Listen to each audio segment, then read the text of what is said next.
Selamat pagi saudaraku sekalian dalam Kristus, salam sehat, sukacita untuk kita semua.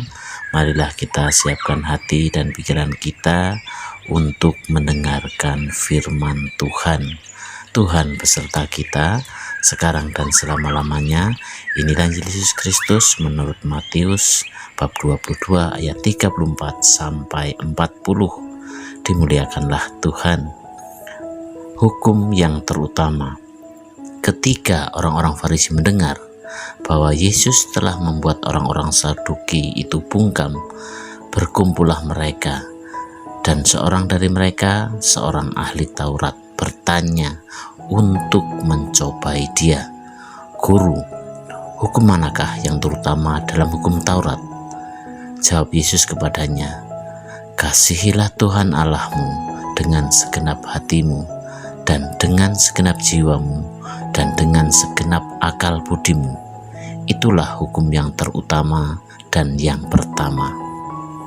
Dan hukum yang kedua yang sama dengan itu ialah, kasihilah sesamamu manusia seperti dirimu sendiri. Pada kedua hukum ini tergantung seluruh hukum Taurat dan kitab para nabi." Demikianlah Injil Tuhan, terpujilah Kristus.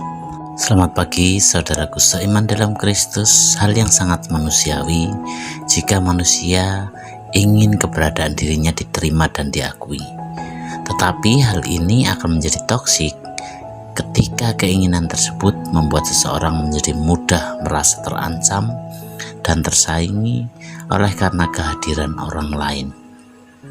Akibatnya orang itu dapat menjatuhkan sesamanya, termasuk dengan cara yang halus agar reputasinya tetap terjaga.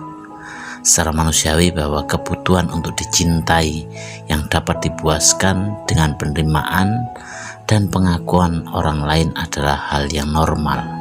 Tetapi janganlah hal ini membawa kita kepada hasrat kekuasaan yang toksik, apalagi membuat kita mengatasnamakan Tuhan untuk berbuat jahat terhadap sesama.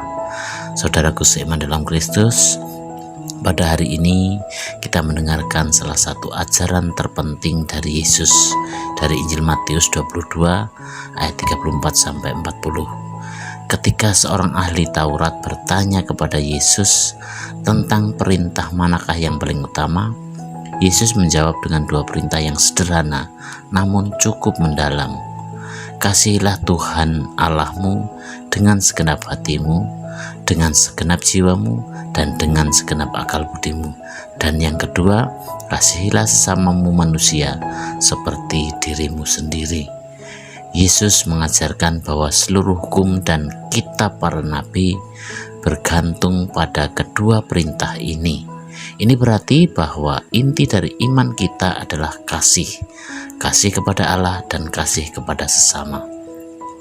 Lalu bagaimana hal itu bisa kita wujudkan? Kasih kepada Allah, mengasihi Allah dengan segenap hati, jiwa, dan akal budi berarti menjadikan Dia yang terutama dalam hidup kita. Itu berarti berusaha untuk selalu memikirkan, berbicara, dan bertindak sesuai dengan kehendak Tuhan. Kita dipanggil untuk menjadikan Allah sebagai pusat dari segala sesuatu yang kita lakukan. Bukan sekedar ketika kita berdoa atau ke gereja, tetapi dalam setiap aspek kehidupan kita sehari-hari.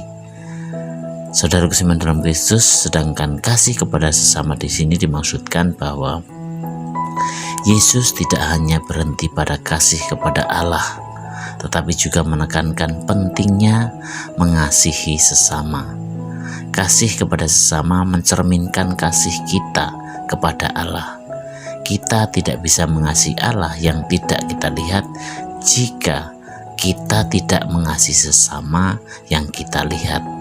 Kasih kepada sesama berarti peduli, menghormati, dan membantu orang lain, tidak peduli siapa mereka atau dari mana mereka berasal. Lalu bagaimana kita sebagai umat beriman mempraktikkannya dalam kehidupan sehari-hari? Hal ini menjadi perenungan kita bersama, mengingatkan kita untuk selalu mengevaluasi hidup kita. Apakah kita sudah benar-benar mengasihi Allah dengan segenap hati, ataukah kita lebih mencintai hal-hal duniawi? Apakah kita sudah mengasihi sesama seperti diri kita sendiri, ataukah kita seringkali lebih memikirkan diri sendiri? Untuk itu, marilah kita memohon kekuatan dari Tuhan agar dapat hidup sesuai dengan perintah kasih ini. Dengan mengasihi Allah dan sesama, kita akan membawa terang Kristus ke dalam dunia ini, dan hidup kita akan menjadi berkat bagi orang lain. Demikianlah permenungan kita hari ini, dan marilah kita akhiri dengan doa. Allah Bapa dalam surga, terima kasih karena Engkau mengajarkan kami selalu mengasihi Engkau dengan segenap hati, jiwa, dan akal budi kami. Bantulah kami untuk bisa mengasihi sesama seperti kami mengasihi diri kami sendiri.